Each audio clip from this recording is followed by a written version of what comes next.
CJP, cockroach जनता party. क्या यह कोई हिस्टोरिकल पेज है, कोई राजनीतिक आंदोलन,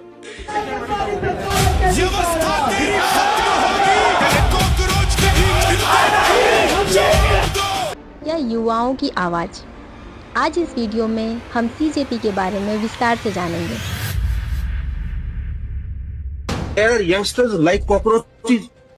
शायद भारत के चीफ जस्टिस सूर्यकांत जी ने भी नहीं सोचा होगा कि उनका एक बयान आगे चलकर भारत के जेन ज़ी युवाओं के बीच इतनी बड़ी चर्चा का विषय बन जाएगा।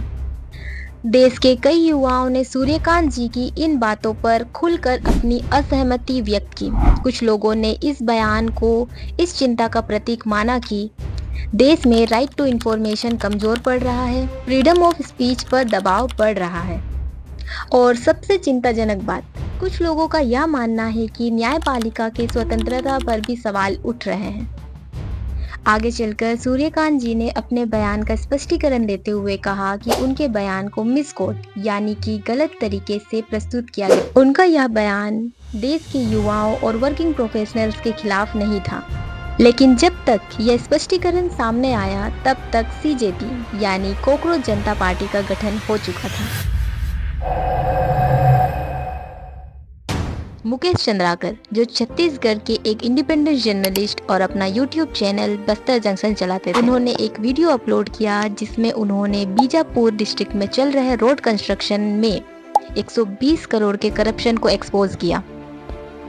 इस वीडियो के अपलोड होने के एक सप्ताह बाद 1 जनवरी 2025 को वे गायब हो गए।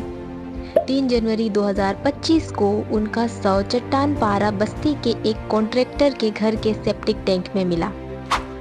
ऑटोप्सी रिपोर्ट में यह पाया गया कि उनके स्कल में 15 फ्रैक्चर्स थे, गर्दन टूट चुकी थी, गुर्दे के 4 हिस्से हो चुके थे और हृदय में छेद हो चुका था, अर्थात उन्हें बर्दाश्त के हद से बाहर तक तड़पाया गया था।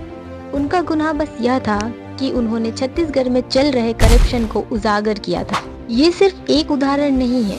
शुभम मणि त्रिपाठी, संदीप शर्मा, जगेंद्र सिंह, राजीव प्रताप, राघवेंद्र वाजपेयी, हर बार जब भी कोई समाज में चल रहे अशुद्धिकरण के खिलाफ आवाज उठाता है तो उसका अंजाम बुरा होता है। पिछले 10 वर्षों में 30 से अधिक पत्रकारों की मृत्यु दर्ज की गई है। उनमें से लगभग 20 मामलों में हत्या की पुष्टि हुई है। ऐसे में सवाल उठता है कि कोई क्या कर सकता है। 16 मई 2026 को देखते ही देखते इनके फॉलोवर्स की संख्या बढ़ने लगी और 20 मई 2026 को इस पेज की फॉलोइंग भाजपा के आधिकारिक इंस्टाग्राम पेज से भी अधिक हो गई। गली नुक्कड़ से लेकर जेन ज़ी तक लोग अपने शहर, अपने नगर निगम, अपने गांव और अपने रोजमर्रा की समस्या के बारे में पोस्ट करने लगे। फिर चाहे वो गंदगी हो, टूटा हुआ नाला हो या फिर भ्रष्टाचार। एक आवाज को दबाना आसान होता है, लेकिन जब अनेक आवाज एक हो जाए तो आखिर किस किस को दबाया जाएगा। सीजेपी के फॉलोअर्स ने अनेक फैन पेज बना दिए हैं जहां लोग खुद को कॉकरोच बताते हुए देश की समस्याओं पर खुलकर बात करने लगे। देखते ही देखते कॉकरोच जनता पार्टी, जो शुरुआत में एक व्यंग थी, अब एक बड़े आंदोलन का रूप लेने लगी। वीडियो में आगे बढ़ने से पहले KAJH की पूरी टीम की तरफ से आपका दिल से धन्यवाद। हमारी छोटी सी टीम लगातार मेहनत करती है और आपका साथ और सपोर्ट हमारा मनोबल बढ़ाता है। अगर आपने हमारे चैनल को सब्सक्राइब किया है तो आपका दिल से बहुत बहुत धन्यवाद, और अगर नहीं किया है तो कोई बात नहीं, आप बाद में कर लीजिएगा। अब चलिए वीडियो की ओर आगे बढ़ते हैं। नीट दुनिया की सबसे कठिन परीक्षाओं में से एक मानी जाती है। हर साल लगभग 24 लाख विद्यार्थी 55,000 सरकारी मेडिकल सीटों के लिए संघर्ष करते हैं।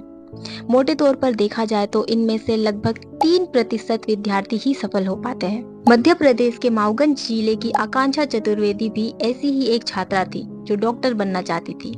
अपने इस सपने को पूरे करने के लिए उनके माता पिता ने कर्ज तक लिया था।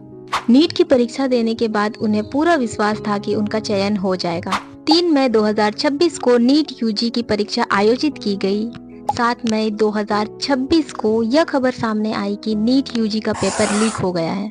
12 मई 2026 को सरकार ने परीक्षा रद्द कर दी और दोबारा परीक्षा 21 जून 2026 के लिए निर्धारित कर दी। इस निर्णय से उन विद्यार्थियों पर भी असर पड़ा जो पहले ही परीक्षा दे चुके थे। इनमें आकांक्षा भी शामिल थी। 20 मई 2026 को दोपहर लगभग 3 बजे जब आकांक्षा की मां उनके कमरे में गई तो उन्होंने आकांक्षा को सीलिंग फैन में लटका हुआ पाया। कमरे में एक नोट मिला जिसमें आकांक्षा ने लिखा कि वे दोबारा उसी कठिन तैयारी और मानसिक दबाव से गुजरने के लिए तैयार नहीं थी। यह कहानी सिर्फ आकांक्षा की नहीं है। ऐसी कई खबरें सामने आई जिनमें विद्यार्थियों ने पेपर लीक और परीक्षा के रद्द होने से उपजे तनाव के कारण अपनी जान गंवा दी। इन घटनाओं ने लोगों के भीतर गहरा आक्रोश पैदा कर दिया। सिर्फ नीट ही प्रभावित नहीं हुआ था, UGC, net, CSIR, RO, ARO, UP police constable recruitment exam जैसी परीक्षाएं भी विवादों में रही। इनमें से कई परीक्षाओं को पेपर लीक या परीक्षा प्रक्रिया के प्रभावित होने के कारण रद्द करना पड़ा। सरकार की नाकामी साफ झलक रही है और इतने सारे एग्जामों का रद्द होना यह दर्शाता है कि हमारे देश के एजुकेशन मिनिस्टर काम करने में सक्षम नहीं है। अभिजीत दिपके जो CJP के फाउंडर हैं, उन्होंने अपने सोशल मीडिया के जरिए कहा है कि वे 1 जून 2026 को भारत आ रहे हैं। 6 जून 2026 में union education minister Dharmendra Pradhan के रेजिग्नेशन का डिमांड रखते हुए उन्होंने जंतर मंतर में प्रोटेस्ट करने का ऐलान किया। 30 वर्षीय अभिजीत दिपके बोस्टन यूनिवर्सिटी में पब्लिक रिलेशन में मास्टर की पढ़ाई कर रहे थे। इससे पहले वे 2020 में आम आदमी पार्टी से भी जुड़े हुए थे। आशुतोष राका और सौरभ दास नेशनल स्पोक्स पर्सन है, जिन्हें अभिजीत दिपके ने CJP का स्पोक्स पर्सन बनाया है। अभिजीत दिपके, आशुतोष राका और सौरभ दास CJP के प्राइमरी फेस बन चुके हैं। 1942 में भारत में quit India movement Mahatma Gandhi ji के नेतृत्व में शुरू किया गया था। इस आंदोलन की बस एक ही मांग थी कि अंग्रेज चुपचाप भारत छोड़कर चले जाएं। इस आंदोलन ने भारत ही नहीं, दुनिया के इतिहास में अपनी छाप छोड़ दी। अंग्रेजों ने इस आंदोलन को नाकामयाब करने के लिए न्यूज़पेपर वालों को पैसे खिलाए जिससे लोगों को गुमराह किया जा सके। नकली मंत्रिमंडल बैठाकर लोगों को एक दूसरे के खिलाफ भड़काने की भी कोशिश की गई और यहाँ तक कि गांधी जी, नेहरू जी और पूरे INC पार्टी को भी जेल में डालने की कोशिश की गई। 6 जून 2026 में जंतर मंतर के मैदान पर union education minister Dharmendra Pradhan के खिलाफ प्रोटेस्ट हुआ और उस प्रोटेस्ट को लेकर समाज 2 हिस्सों में बंट गया।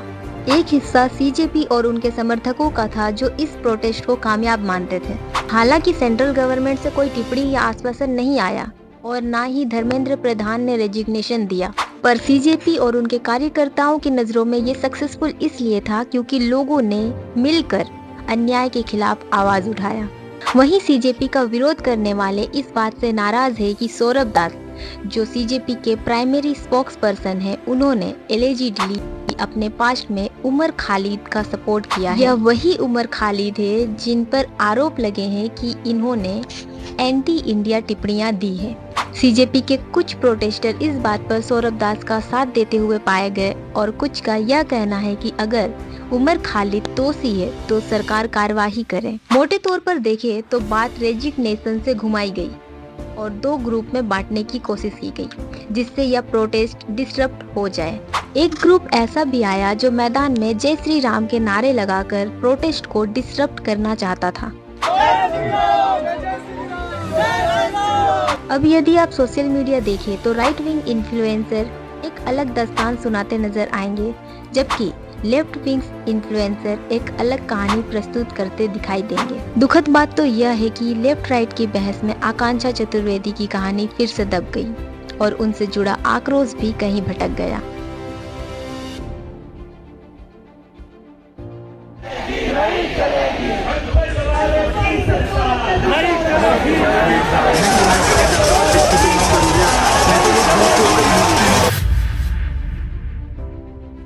इस विषय में आपकी क्या राय है, हमें कमेंट सेक्शन में जरूर बताएं। तब तक के लिए नमस्कार।